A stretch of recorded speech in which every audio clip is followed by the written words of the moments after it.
welcome to the Shelly Studio. Today, we're making a snowflake. Yep, you heard me right. A 3D snowflake. So so our Christmas decorations are pink. This is the pinkest scrapbook paper I have. So, needless to say, I end up painting it after I'm done. But this is 12 by 12 scrapbook paper, and I have 3 sheets of this particular pattern, and I think I end up using 2 sheets of another pattern to make enough to make the circle, and I'm cutting them down to 6 by 6. So if you wanted to make this, you could use 6 by 6 sheets of scrapbook paper, or any kind of paper, really. Pattern paper, painty paper. And I'm making the design, I think I did 2.5 inches. So I just centered it and scored it either side. I think I did it at 1.5 on either side. I think that puts 2.5 in the middle. Not good with the numbers. I did end up trimming a little bit off. I didn't want a lot of bulk because it's going to have to flex, and I didn't want like a real stiff piece. I did end up, the first one I made, which you don't see me do, I left it and I felt like it was really bulky. I do end up using that one, but yeah, I think I cut about 1/4 inch off of each side. So there wasn't a lot in the middle.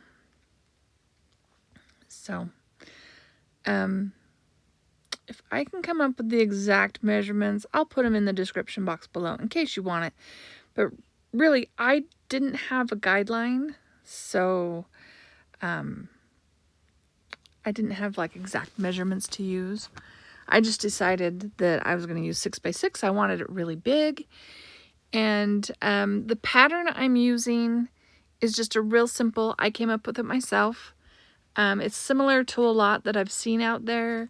I just tapered it sort of to a point at the one end, created an opening. So I just used my circle punch to create an opening.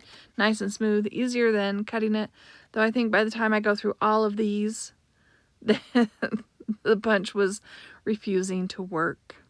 So once you've got all of your individual pieces, then you're going to glue them together, like a strip of glue across the bottom and then one up the center. Now, I wasn't thinking, and I didn't like pick a specific spot to end my thing towards the point. You don't want to go all the way to the end. You need a little expansion space.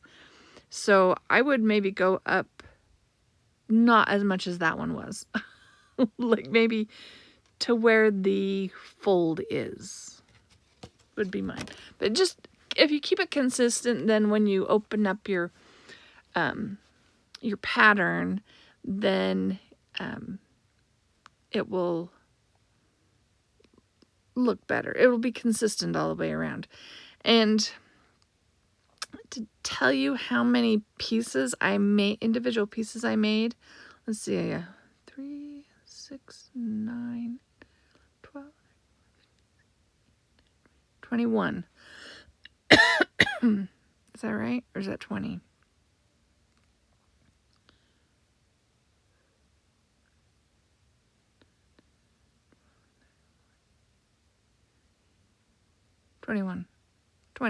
It's 20.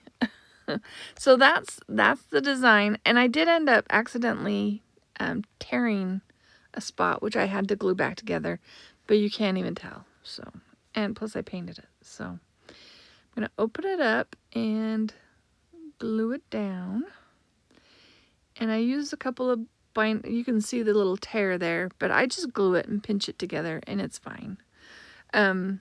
That's from overzealous scoring, I think. When I scored the folds, I do tend to push really hard, and I probably shouldn't. So I use a binder clip or a little clippy and then a paper clip, and I do the same on both sides to hold that shut, or to hold that together so that it glues nice and evenly. And I'm glad I had that little cut down there near the bottom, so I had easy access to like, so you might want to think about that when you create your design. Have an opening there near the bottom so you can get in there and pin it shut. But that's it. Like, that's the whole thing right there. Simple. It took a while to fold all those, but it's really actually quite a simple project. It looks really cool and ornate, and yeah, it looks impressive. I like it. It was really fun. So this is after I painted it pink, and yeah, I hope you enjoyed this. I hope it gives you an idea. Maybe you could decorate with a snowflake for your Christmas decorations. This is ours. Anyways, thank you all for watching, and if you liked this video, give it a thumbs up, and I hope you have an awesome day.